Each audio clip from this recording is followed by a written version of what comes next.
Dear audience, আসসালামু আলাইকুম।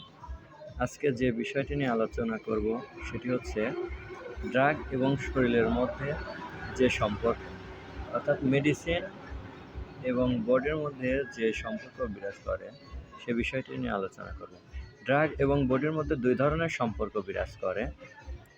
একটি হচ্ছে ফার্মাকোকাইনেটি এবং আরেকটি হচ্ছে ফার্মাকোডাইনামিক্স। এখন আসি ফার্মাকোডাইনামিক্স এর কাজ কী সে বিষয়টি নিয়ে আলোচনা করি। ফার্মাকোডাইনামিক্স এর কাজ হচ্ছে ড্রাগ বডিতে যা করে, অর্থাৎ ড্রাগ সেবন করার পরে বডিতে যে প্রতিক্রিয়া সৃষ্টি করে তাকে ফার্মাকোডাইনামিক্স বলে। যে কোনো ড্রাগ অথবা মেডিসিন সেবন করার 4 ঘন্টা পরে ফার্মাকোডাইনামিক্স অর্থাৎ ড্রাগের কার্যক্ষমতা স্থিতিশীল হয়ে যায়, অর্থাৎ কাজ শেষ করার পরে মেডিসিনটি শরীরের মধ্যে স্থিতিশীল বিরাজ করে।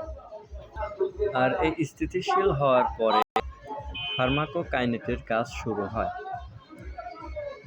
ড্রাগ যখন তার কার্য সম্পূর্ণ করে স্থিতিশীল হয় তখন বডি ড্রাগের সাথে যেটি করে সেটি হচ্ছে ফার্মাকোকাইনেটি, অর্থাৎ ফার্মাকোকাইনেটির মাধ্যমে শরীর থেকে মেডিসিন লিভার ও কিডনির মাধ্যমে বের হয়ে যায়।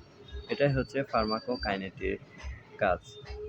ফার্মাকোডাইনামিক্স হচ্ছে ঔষধ শরীরের মধ্যে যে প্রতিক্রিয়া করে সেটি হচ্ছে ফার্মাকোডাইনামিক্স, এবং ফার্মাকোডাইনামিক্স ওষুধের কাজ সম্পূর্ণ হওয়ার পরে স্থিতিশীল হওয়ার পরে শরীর মেডিসিনের সাথে যে কাজটি করে সেটাই হচ্ছে ফার্মাকোকাইনেটি, অর্থাৎ ফার্মাকোকাইনেটির মাধ্যমে স্থিতিশীল মেডিসিন লিভার এবং কিডনির মাধ্যমে শরীর থেকে বের করে দেয়। এটাই হচ্ছে আজকের মূল বিষয়। ভিডিওটি ভালো লাগলে অবশ্যই লাইক, শেয়ার, কমেন্ট